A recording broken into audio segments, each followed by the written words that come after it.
speaker Sindh assembly जनाब आगा सिराज खान दुरानी साहब जे भाउ जनाब आगा शुजाउद्दीन खान दुरानी साहब ऐं पीपी तालका एक्टिंग सदर ऐं जनरल सेक्रेटरी जावेद खान दुरानी जन पाकिस्तान पीपल्स पार्टी तालका गड़ियासीन जी लेडीज़ विंग सदर आपा रुखसाना मरखियाणी साहिबा जे मुड़स मरहूम वडेरो अहमद बख्श खान मरखियाणी जी वफ़ात ते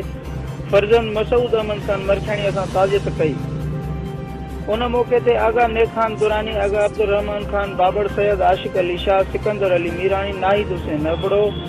डॉक्टर शफीक अहमद कोरेजो, गुलाम मुस्तफा बोडो, मोहम्मद ताहिर पवर, अब्दुल हकीम लाशारी, मुख्तियार अहमद कुंबर, अली हैदर बिरोही, सुहेल अहमद शेख, रियाज हुसैन आरबाणी, आमिर अली अंसारी,